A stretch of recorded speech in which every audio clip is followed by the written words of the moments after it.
I'm Luke Summerhays, and I love Mudbray.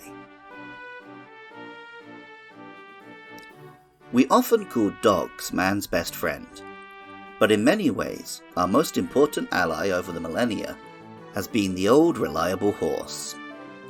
While wild horses once roamed most of the world, it was in Asia that horses were first domesticated. From there, the hordes of Genghis Khan ran rampant, the samurai of Japan and knights of Europe rode gallantly, and eventually the cowboy crossed the Americas and Australia. Mighty stallions carried messengers, pack horses travelled great distances, and cousins like the donkey carried precious loads through mountain passes. For as important as horses are in real-world human and animal partnerships, they were underrepresented in Pokemon. The first generation tapped into the mythical unicorn with Ponyta and Rapidash, while close relative the zebra was represented by Blitzel and Zebstrika in the 5th generation. Eventually we would get 2 mythical steeds in Galar, with a king to ride them. But before that, we saw hard-working horses in Alola. Mudbray is a ground-type Pokemon, which resembles a well-taken-care-of donkey. Its feet are caked in mud, sure, but it has nice rich hair and a simple, gentle face.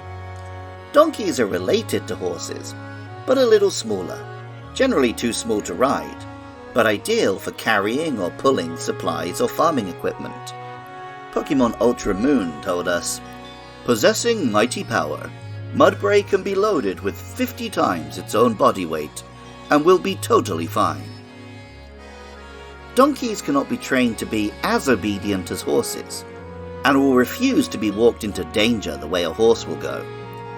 On the other hand, their stronger instinct for self-preservation means they can be trusted to navigate dangerous footing, and undertake trips a horse might not. Pokemon Moon says of Mudbray, "It has a stubborn, individualistic disposition. Eating dirt, making mud, and playing in the mire all form part of its daily routine." Ultra Sun expands, "It loves playing in the mud. If it isn't showered with mud on a daily basis, it gets stressed out and stops listening to its trainer." And Pokemon Shield says, much like a real donkey, "It eats dirt to create mud and smears this mud all over its feet, giving them the grip needed to walk on rough terrain without slipping."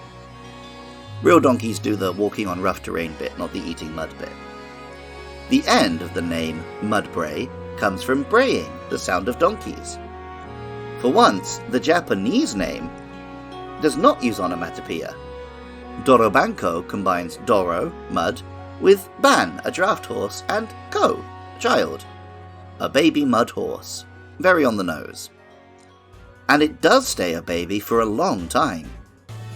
Many children grow up initially thinking a small species of pony and donkey are just infant forms of larger horses. Eventually, in this case, they would be proven right, as at level 30, Mudbray evolves into Mudsdale.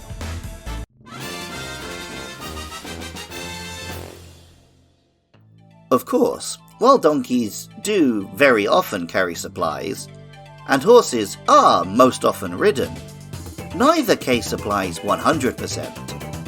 Jesus himself was said to ride a donkey, after all, and there are many horses which are bred to be draft horses, moving supplies or pulling farm equipment. One of the mightiest breeds is the Clydesdale, with its bulky build and famous feathered legs. The Japanese name, Banbadoro, is not so specific, meaning mud pack horse, but Mudsdale definitely resembles a thick, muddy Clydesdale horse, with the mud of Mudbray now replicating the leg shape of the real animal. Ultramoon says of Mudsdale, "It can trudge mountain roads without rest for 3 days and 3 nights, all the while dragging a 10-ton load."